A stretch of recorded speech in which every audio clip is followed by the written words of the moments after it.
দেখেন বন্ধুরা, এখানে আছে কাতলা মাছ হাফ কেজি। আপনাদের দাদা এই মাত্র বাজার থেকে কিনে আনছে। দেখেন কিরকম টল টল করতেছে, আর দেখতে কত সুন্দর। পিস পিস করে কাটে নিছে। আমি এখন পরিষ্কার করে ধুয়ে নিব। এই কাতলা মাছটা তো খাইতে খুব দারুণ টেস্টি ফিশ। এই কাতলা মাছ দিয়ে আপনাদের মাঝে নেপালি কচু দিয়ে আজকে পাতলা ঝুল রান্না করব। এখন আমি এই মাছ পরিষ্কার করে ধুয়ে নিব। দেখেন খুব সুন্দর করতেছে, একদম টাটকা। এখন আমি পরিষ্কার করে ধুয়ে নিব। বন্ধুরা, মাছ আমি পরিষ্কার জল দিয়ে ধুয়ে নিছি। দেখেন কিরকম ঝিকঝিকে জল বার হয়েছে। আমি লবণ দিয়েও ধুয়ে নিছি 5-6 বার। মাছটা লবণ দিয়ে ধুয়ে নিলে ভালো হয়, তাই আমি ভালো করে ছেঁকে নিছি। এখন আমি মশলা দিয়ে ভালো করে মাখিয়ে নিব। বন্ধুরা, বাইরে অনেক বৃষ্টি, তার জন্য আজকে আমি এরকম করে ঘরে বসে আমি আজকে এই রেসিপিটা রান্না করব। মাছ আমি পরিষ্কার করে ধুয়ে নিছি, আর এখানে নিছি আমি নেপালি কচু, সাথে আছে বেগুন। তে এই নেপালি কচুটা অনেকদিন আগে খাইছিলাম, দারুণ টেস্টি লাগছে, আর সিদ্ধ হয়ে গইলা জায়গা। দেখেন কত সুন্দর।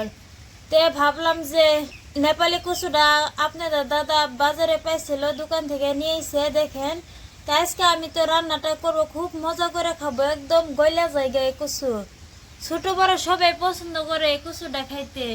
তো এই কচু এখন আমি পরিষ্কার করে চুলায় নিব। এই যে এরকম করে আমি চুলায় নিব।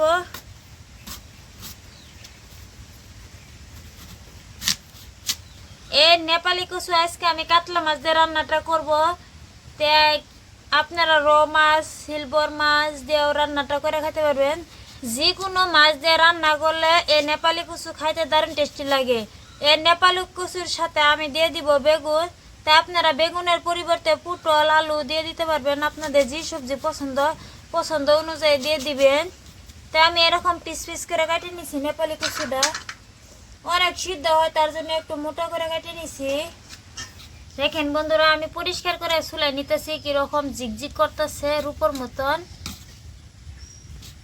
এই নেপালি কচুটা চুলাইতেও ভালো লাগে, রান্না করে খাইলে তো আরো দারুণ টেস্টি লাগে। তো আপনারা যদি কেউ না খেয়ে থাকেন, তো এই নেপালি কচুটা আমার ভিডিও দেখে হেরে আপনারা ওই রকম মতনে বাজার থেকে কিনে এনে খেয়ে দেখবেন যে কিরকম লাগে।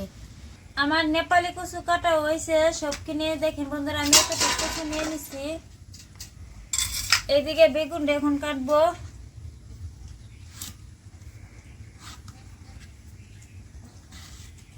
আমি এরকম করে এক পিস করে কাটিয়ে নেবো বেগুন, একদম কষি, একটু দানা দানা বাপ নাই। দেখেন কত সুন্দর। আমার নেপালি কচু আর বেগুন কাটা হয়েছে। এখন আমি পরিষ্কার করে জল দিয়ে ধুয়ে নিব।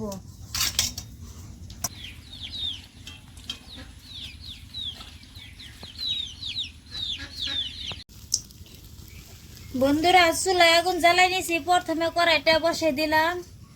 কড়াই দিব জল একটু গরম করে নিব।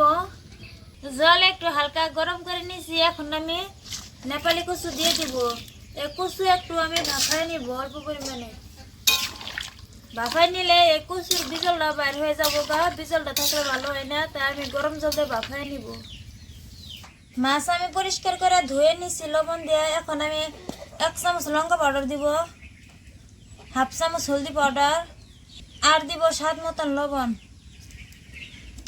মশলা আমি ভালো করে দিয়ে দিছি। এখন আমি সব মশলা ভালো করে মিক্স করে এরকম করে মাছের শরীরে ভালো করে লাগাই নিব। ওইদিকে নেপালি কচুটাকে আমি ভাপাই নিতেছি, ওই ফাঁকে আমি মাছের গায়ে গিয়ে ভালো করে আমি মশলা এরকম করে মাখাই নিছি। দেখেন কত সুন্দর হয়েছে। তা আমি ভালো করে মশলা মাখাই নিছি। দেখি এখন ওইদিকে কি অবস্থা হয়েছে। দেখেন বন্ধুরা, নেপালি কচু আমি কিরকম ভাপাই নিছি, আর দেখেন কিরকম বিজল পড়াইছে। আপনারা তো এই জলটা দেখে বুঝতে পারতেছেন যে কিরকম বিজল। আমার ভাপানি হয়েছে, এখন আমি নামাই নিব।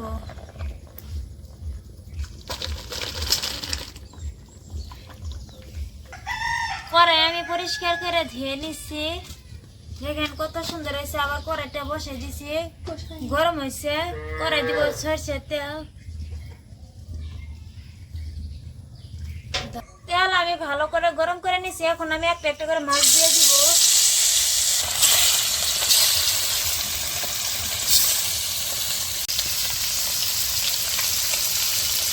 মাছ ভাজা হয়েছে দেখেন বন্ধুরা, হালকা লাল লাল করে আমি মাছ ভেজে নিচ্ছি। এখন একটা একটা করে উঠে নিব। মাছ আমি হালকা লাল লাল করে ভেজে নিচ্ছি। এখন আমি এরকম করে উঠে নিব একটা একটা করে। মাছ ভাজা তেলের মধ্যে আমি আরেকটু সরষের তেল দিয়ে দিব। তেল গরম হয়েছে, এখন দিব গোটা জিরা। জিরা হয়েছে, এখন দিব পেঁয়াজ রসুন একসাথে বাটা। পেঁয়াজ রসুন আমি হালকা করে ভেজে নিব। রাঁধুনি সরষে আর জিরা একসাথে বাটা।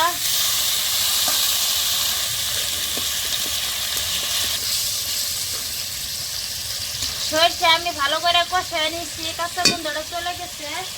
এখন আমি এর মধ্যে কিছু মশলা দিব। স্বাদ মতন লবণ, হাফ চামচ হলদি পাউডার, 1 চামচ লঙ্কা পাউডার। আপনারা যে যেরকম ঝাল খাইতে পছন্দ করেন সেরকম অনুযায়ী লঙ্কা পাউডারটা দিয়ে দিবেন। ভালো করে আমি কষায় নিব।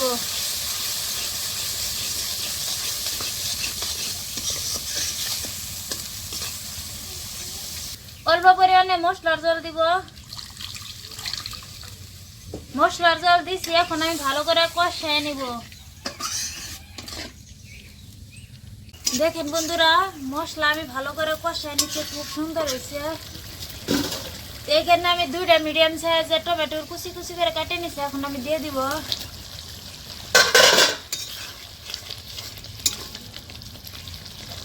নেপালি কুচু আমি দিয়ে দিব। ভাপানির বাদেও আমি পরিষ্কার করে জল দিয়ে ধুয়ে নিচ্ছি। এখন আমি নেপালি কুচু দিয়ে দিব।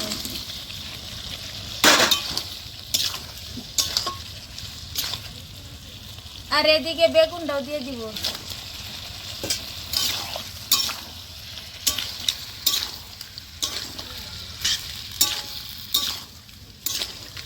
বন্ধুরা এখন আমি ঢাকনা দেওয়া 2-3 মিনিট সময় ভালো করে কষায় নিব। বন্ধুরা এখন আমি ঢাকনা তুলে দেখব।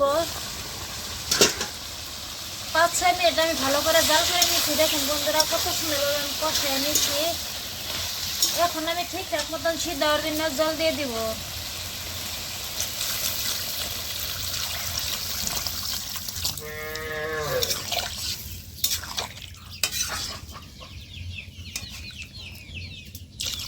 জল দিছি, আবার এই ঢাকনা দিয়ে 5 মিনিট সময় জাল করে নিব।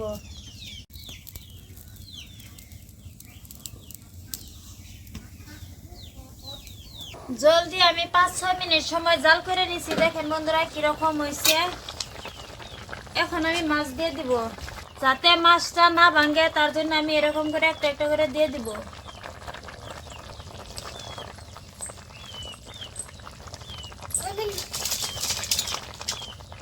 মাছ দিছি, আবার ঢাকনা দেয়া 4-5 মিনিট জাল করে নিব। বন্ধুরা আমরা অনেক কষ্ট করে ভিডিও বানাই, আমার কোনো রান্নাঘর নাই। তো দেখেন আমি দুয়ারে বসে কিরকম ভাবে রান্নাটা করতেছি। যে ঘরে আমরা থাকি সেই ঘরে আমি রান্নাটা করতেছি দুয়ারে বসে, তাই একটু জায়গা নাই। তো আমি 6-7 মিনিট জাল করে নিছি মাছ দিয়ে। এখন ঢাকনা তুলে দেখবো। দেখেন বন্ধুরা কিরকম হয়েছে। একটু জল থাকতে নামাই নিব। এই নেপালি কুচিয়া জল খানি খাই ফেলাবো, তার জন্য একটু জল থাকতে নামাবো। আর আজকে রান্নাটাই আমি পাতলা ঝোল রান্নাটা করবো। তো হয়েছে, এখন আমি নামাই নিব।